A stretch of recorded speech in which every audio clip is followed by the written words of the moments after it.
Hello मित्रों, स्वागत है आप सभी का वायरल हिट एनीमे के एपिसोड नंबर 8 में। और अगर अभी तक आपने पहले के पार्ट्स नहीं देखे तो क्या कर रहे हो यार, जाकर देखो ना, लिंक मैंने डिस्क्रिप्शन में दे दिए हैं। तो शुरू करते हैं बिना आपको इंतजार करवाए। तो आगे की कहानी स्टार्ट करने से पहले मैं आपको पिछले पार्ट का थोड़ा सा रिकैप दे देता हूँ। तो पिछले पार्ट में हम देख चुके हैं हॉबिन तायोंग से फाइट करने का डिसाइड करता है अपने यूट्यूब चैनल बचाने के लिए, और वो उसके लिए काफी ज्यादा मेहनत करता है। और फिर आज वो दिन आ जाता है जब उसकी तायोंग के साथ फाइट होने वाली होती है। तो अब देखते हैं आगे की कहानी। और तायोंग हॉबिन पर लगातार अटैक कर रहा होता है, लेकिन हॉबिन उनसे बड़ी मुश्किल से बच रहा होता है। और हॉबिन को जल्दी ही रियलाइज हो जाता है कि तायोंग पैगो जैसा बिल्कुल भी नहीं है, वो उससे कहीं ज्यादा स्ट्रांग है। और कमेंट में बंदे उसे बता रहे होते हैं कि तायोंग के पैरों पर नजर रखो बस। लेकिन तायोंग इस समय पैरों से ज्यादा अपने हाथों का इस्तेमाल कर रहा होता है। हॉबिन ने पहले सोचा था कि अगर मैं फिसलन कर दूंगा तो तायोंग अपने पैरों का इस्तेमाल नहीं कर पाएगा, लेकिन वो इसी फिसलन का इस्तेमाल करके हॉबिन के पास जा रहा था। लेकिन फिर भी हॉबिन हिम्मत करके उसे काफ किक मारता है। ये तायोंग ऐसे पंच मारता है कि बिना मार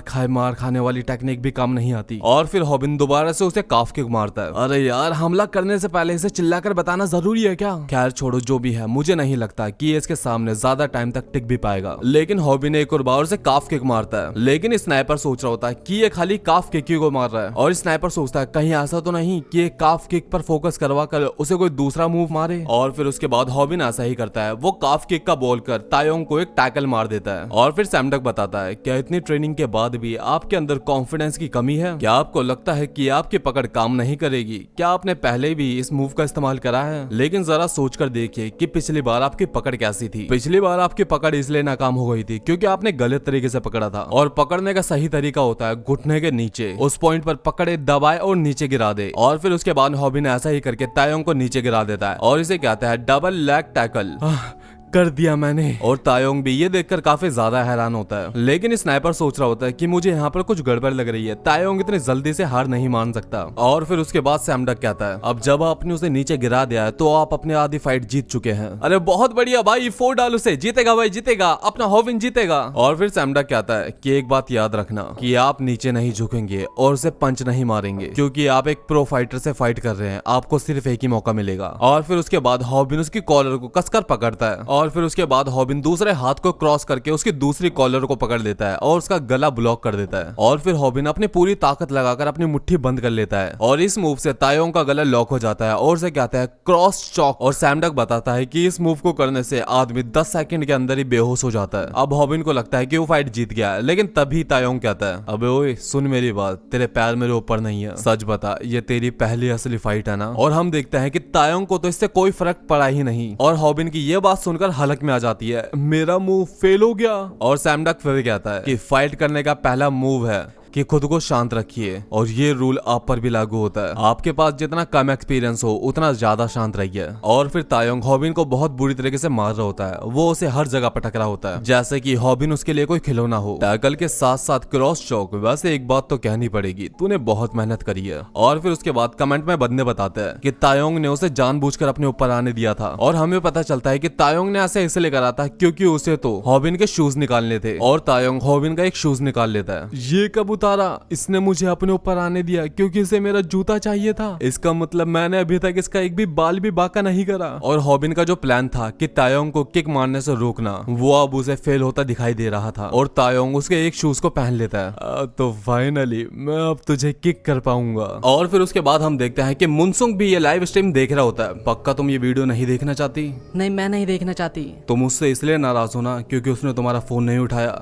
मुझे उसके बारे में कुछ बात नहीं करनी। अरे वाह हॉबिन, क्या मूव लगाया है। अच्छा, उसने उसे हरा दिया क्या? और हम देखते हैं कि भूमि को हॉबिन से फर्क पड़ता है। भूमि खाली हॉबिन से नाराज होने का नाटक कर रही थी। नहीं, अभी नहीं, उसने आखिर में गड़बड़ कर दी। और हम देखते हैं कि हॉबिन बहुत हैरान होकर बैठा होता है। टैकल और क्रॉस चॉक, इसका मतलब इसने वो सब कुछ मुझे जानबूझकर करने दिया ताकि ये मेरा जूता निकाल सके। वैसे ये जूता बिल्कुल नहीं फिसल रहा। और हॉबिन सोच रहा होता है, मैंने 1 महीने इतनी कड़ी मेहनत करी, उसका कोई फायदा नहीं हुआ, इसे हराना मेरे बस की बात नहीं। और तभी स्नाइपर कहता है कि हॉबिन तुम ऐसा नहीं कर कर सकते, हम फिर पैसे कैसे कमाएंगे। और पैसों का नाम सुनकर हॉबिन की आंखें खुल जाती है और हॉबिन खड़ा हो जाता है फाइट करने के लिए। और हॉबिन को याद आता है कि एक बार सैमटक ने बताया था कि टाइकोंडो फाइटर अपनी पूरी ताकत तब इस्तेमाल कर सकते हैं जब वो अपने दोनों पैरों को इस्तेमाल करे, और अगर अभी देखा जाए तो ये खाली अपने एक ही पैर का इस्तेमाल सही से कर सकता है और ये बस एक ही पैर से मुझे किक मार सकता है। और फिर हॉबिन सोचता है कि इस बार मैं बिल्कुल गलती नहीं करूंगा, मैं इसे पकड़ लूंगा और क्रॉस चौक दे दूंगा। लेकिन इतने में ही तायोंग उसको एक किक मार देता है और उसके बस एक ही किक से हॉबिन की इतनी बुरी हालत हो जाती है कि वो सही से सांस भी नहीं ले पाता और हॉबिन को सब कुछ धुंधला होना शुरू हो जाता है। क्या हुआ मुझे कुछ समझ नहीं आ रहा। और फिर हॉबिन अपनी अधमरी हालत से उसके ऊपर पंच मारने जाता है, लेकिन तायोंग उसे दोबारा से एक किक मार देता है। लेकिन हॉबिन फिर भी हिम्मत करके उसे काफ किक मारने की कोशिश करता है, लेकिन तायोंग उसे ब्लॉक करके उसे बहुत ज्यादा किक मारता है। तो तेरा दायां पैर बहुत ज्यादा चलता है ना। और ये बोलकर तायोंग उसके पैर के ऊपर एक किक मार देता है और इससे हॉबिन को बहुत ज्यादा दर्द होता है। अरे फिक्र मत कर, मैंने आराम से ही मारा है, तेरी हड्डियां टूटी नहीं होगी। और ये सब देखकर स्नाइपर काफी ज्यादा डर जाता है। अरे बंद करो ये लड़ाई, अभी के अभी बंद कर दो इसे। और फिर उसके बाद तायोंग वो किक मार देता है जिसका सबको डर होता है। तायोंग हॉबिन को एक बैक किक मार देता है और इस किक की वजह से हॉबिन की हालत पूरी अधमरी हो जाती है। और फिर तायोंग हॉबिन के पास जाकर बोलता है, तू बहुत लकी है कि तू अभी तक जिंदा बचा हुआ है, अगर मैंने पूरी ताकत लगाई होती तो तू अभी तक मर चुका होता, लेकिन मुझे इतना तो यकीन है कि तेरी एक न एक हड्डी तो जरूर टूटी होगी। और फिर तायोंग स्नाइपर के पास जाता है। खैर वादे के मुताबिक अब तुम्हारा चैनल मेरा हुआ और तो दिक्कत मत रहे, तेरी नौकरी नहीं जाएगी। वैसे ये बता हम क्या कंटेंट अपलोड करेंगे। लेकिन स्नाइपर चौंक कर कहता है, जरा रुक जा यार। अरे क्या मतलब रुक जा। लेकिन स्नाइपर कहता है कि मैं तुमसे नहीं कह रहा, प्लीज रुक जा हॉबिन। और हम देखते हैं कि हॉबिन अभी भी फाइट करने के लिए खड़ा हो जाता है। टाइकोंडो की बैक किक सही से ना लगे फिर भी वो बहुत खतरनाक होती है। तुम्हें एक ऐसी मजबूत बॉडी बनानी पड़ेगी जो इस किक को आराम से झेल सके। और हम देखते हैं कि हॉबिन की मेहनत कामयाब हुई और हॉबिन ने तायोंग की बैक किक को झेलने लायक एक बॉडी बना ली। और फिर उसके बाद हॉबिन अपनी फाइटिंग पोजीशन में आ जाता है। कहीं मत जाइए दोस्तों, मेरा ये वीडियो देखते रहिए। लेकिन स्नाइपर चिल्ला के कहता है, अबे वो साले पागल हो गया क्या, पैसे इतने भी ज्यादा जरूरी नहीं है, जान है तो जहान है। लेकिन हॉबिन तो वो सारी पुरानी बातें याद कर रहा होता है जिसमें तायोंग स्नाइपर को मारता है और स्नाइपर रो रहा होता है। और ये सारी बातें ही हॉबिन को लड़ने की हिम्मत देती है। और हॉबिन को ऐसे खड़ा देखकर तायोंग कहता है, मुझे यकीन नहीं होता तू एक टॉयलेट में खड़ा होकर मुझे हरा देगा, मुझसे जीतना इतना आसान लगता है तुझे। हाँ बिल्कुल, फिर तो तुझे मजा चखाना ही पड़ेगा। और तायोंग हॉबिन के ऊपर एक किक मारता है और फिर तायोंग हॉबिन को दोबारा से एक बैक किक मारता है, लेकिन इस बार हॉबिन ऊपर लटक कर उसकी किक को डॉच कर लेता है। और ये वही टेक्निक थी जिसकी हॉबिन ने इतने ज्यादा प्रैक्टिस करी थी। और फिर वो तायोंग को अपने दोनों टांगों के बीच में पकड़ लेता है और इस बार वो तायोंग को इतने जोर से पकड़ता है कि उसे घुटन महसूस होने लगती है। तुझे हराने के लिए मैंने बहुत मेहनत करी थी, इस बार मैं तुझे हरा कर ही रहूंगा। और मुनसुक भी लाइव स्ट्रीम देखकर बहुत ज्यादा शॉक हो जाता है। ये पिछली बार जैसा बिल्कुल नहीं है, ये टेक्निक काफी ज्यादा अच्छी है, इसे बेसबॉल चौक कहते हैं। और हॉबिन एकदम जानवर की तरह लग रहा होता है। और मुनसुक कहता है कि हॉबिन की हाइट 170 सेंटीमीटर भी नहीं है, उसका वजन मुश्किल से 50 किलो होगा। और तायोंग हॉबिन को हल्के में लेकर उससे खेल रहा था, लेकिन अब वो हॉबिन उसी के साथ खेल रहा है। ये बिल्कुल पिछली बार की तरह है जब तायोंग को किसी ने हराया था और वो जिंदगी में पहली बार था जब उसने जिंदगी में हार का स्वाद चखा। और ये वो पल था जिसके बाद से तियोंग ने फाइट छोड़ दी और बिल्कुल पिछली बार की तरह तायोंग टैप कर रहा है। और टैप आउट एक फाइटर के लिए सबसे ज्यादा शर्मनाक मोमेंट होता है और राक्षस जैसा फाइटर अपने ही खिलौने से हार गया। और फिर हम देखते हैं कि हॉबिन ने फाइनली तायोंग को हरा दिया। लेकिन हम देखते हैं कि हॉबिन तायोंग को हराने के लिए इतना ज्यादा डेस्परेट होता है कि उसे कुछ सुनाई नहीं दे रहा था और वो अभी भी तायोंग को कसकर पकड़े हुए था। अरे भाई उसे छोड़ दे यार, वरना वो मर जाएगा। लेकिन हॉबिन को अभी भी कुछ सुनाई नहीं दे रहा था और हॉबिन खाली सैमडक की बातों को सोच रहा होता है कि जब तक सामने वाला बेहोश न हो जाए तब तक उसे मत छोड़िए। और फिर जब तायोंग बेहोश हो जाता है, हॉबिन उसे छोड़ देता है। मैं जीत गया।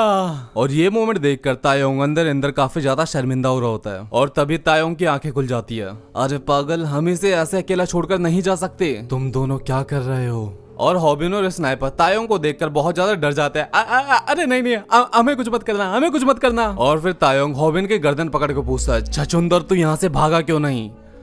मुझे तुम्हारी काफी ज्यादा फिक्र हो रही थी। ये लो, ये घड़ी तुम्हारी है ना, ये नीचे गिरी थी तो मैंने उठा ली, मुझे लगा ये तुम्हारे लिए बहुत खास होगी। और हम देखते हैं कि हॉबिन की ये बातें सुनकर तायोंग थोड़ा इमोशनल हो जाता है। तू तो साले एक नंबर का कमीना निकला। ठीक है मैं हार गया, तुझे तेरा चैनल मुबारक हो। लेकिन अगली बार तू मुझे दिखा तो मैं तुझे जिंदा नहीं छोड़ूंगा। और इसके बाद वो उस जीत को सेलिब्रेट करते हैं। फाइनली हम ये जीत गए, अब होगा पैसा ही पैसा। और फिर उसके बाद ग्यूली उसको एडिट करती है और वो वीडियो अपलोड करने के बाद उस पे कुछ ही टाइम बाद 3 मिलियन व्यूज हो जाते हैं। अरे देखा तुमने, एडिटिंग ने वीडियो पर चांद लगा दिए और ये वीडियो अभी भी वायरल होता जा रहा है। लेकिन हॉबिन को नहीं पता था कि उसकी ये वीडियो उसके लिए इतनी बड़ी आफत बन जाएगी। तो गाइस यही थी आज की वीडियो। आई होप आपको वीडियो पसंद आई होगी। तो इस वीडियो का टारगेट रखते हैं 5 कमेंट्स। आई नो आप ये टारगेट जरूर पूरा कर देंगे। तो इसका नेक्स्ट पार्ट कल अपलोड हो जाएगा। तो मिलते हैं कल के नेक्स्ट वीडियो में।